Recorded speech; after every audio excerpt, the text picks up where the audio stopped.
नमस्कार दोस्तों, मैं निरंजन कुमार। आप देख रहे हो एनके न्यूज 25 यूट्यूब चैनल। देश सब याद रखेगा। दोस्तों, इस वीडियो में जो भी बात मैं आपको बताने वाला हूँ, आप अपने दिल पर हाथ रखकर एक बार इस वीडियो को पूरा जरूर देखना। यदि ये वीडियो आपके दिल को छू जाए तो वीडियो को लाइक और शेयर एंड चैनल को सब्सक्राइब किए बिना बिल्कुल भी मत जाना। टॉपिक का नाम है देश सब याद रखेगा। किसान याद रखे, वो भाजपा ही थी जिसने 700 किसानों की बलि ली थी। किसान याद रखे, वो भाजपा ही थी जिसके गृह राज्य मंत्री के बेटे ने 4 किसानों को दिन दहाड़े जीप से कुचलकर मार दिया। दलित याद रखे, वो भाजपा ही थी जिसने 2 अप्रैल 2018 को 13 नौजवानों को ऊपर गोलियां चलवाई और हजारों लोगों को जेल भेजकर उनका भविष्य चौपट कर दिया था। ओबीसी याद रखे, वो भाजपा ही है जिसने ओबीसी आरक्षण को खत्म करने के साथ साथ उनके अधिकारों को नष्ट कर देना चाहती है।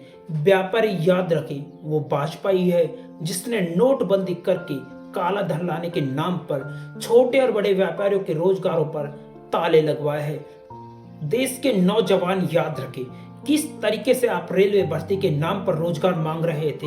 ये वही भाजपा है जिसने आपके ऊपर सड़क पर लाठियां बरसाई थी।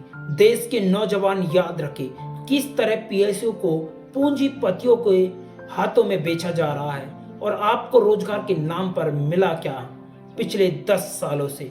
महिलाएं याद रखे, किस तरह बेटी बचाओ बेटी पढ़ाओ का नारा देकर रात के अंधेरे में परिवार की मर्जी के बगैर एक बेटी का अंतिम संस्कार कर दिया जाता है।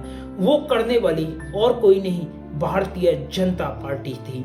महिलाएं याद रखे, किस तरीके से मणिपुर में महिला को अर्धनग्न करके घुमाया गया, लेकिन देश का प्रधान सेवक अपनी जुबान से एक शब्द नहीं बोलता है। और तो और उस प्रदेश में सरकार भी भाजपा की ही थी। देश की सरहद पर अपने बेटे को भेजने वाले माँ बाप याद रखे, पुलवामा हमला जिसमें 40 से ज्यादा जवान शहीद हुए थे, भाजपा की एक साजिश थी। ये बात मैं नहीं बोल रहा हूँ, ये बात उस समय के जम्मू कश्मीर के राज्यपाल रहे सतपाल मलिक बोल रहे हैं। देश के लोग वो कोरोना का दौर भी याद रखे, जब देश को अस्पतालों की जरूरत थी तब मंदिर बनवाए जा रहे थे। जब इस देश के लोगों को दवाई की जरूरत थी तब लोगों से ताली और थाली बजवाई जा रही थी। देश के सरकारी संस्थानों को पूंजीपतियों के हाथ में देकर देश के नौजवानों को बेरोजगार करने वाली भाजपा ही थी। दोस्तों, इस वीडियो को पूरा देखने के बाद देश की गोदी मीडिया और अंधभक्त मुझे एंटी मोदी एंटी बीजेपी कहेंगे, लेकिन मेरा उन गोदी मीडिया के एंकरों से और अंधभक्तों से एक सवाल है, क्या आपने कभी मोदी सरकार से इन सभी सवालों पर कभी कुछ पूछा? जवाब होगा नहीं पूछा। इसका मतलब देश की गोदी मीडिया जनता के साथ धोखा कर रही है और सरकार की गुलामी कर रही है। जो गोदी मीडिया जनता को सरकार की सच्चाई नहीं बताती है, न ही जनता से जुड़े मुद्दे उठाती है, क्योंकि गोदी मीडिया के पास जनता से जुड़े मुद्दे उठाने के लिए समय नहीं है, क्योंकि धर्म के नाम पर देश की जनता को गुमराह करना है। इसलिए मेरी आप सभी देशभक्त लोगों से एक अपील है, आप सभी गोदी मीडिया के चैनलों को देखना बिल्कुल भी बंद कर दे।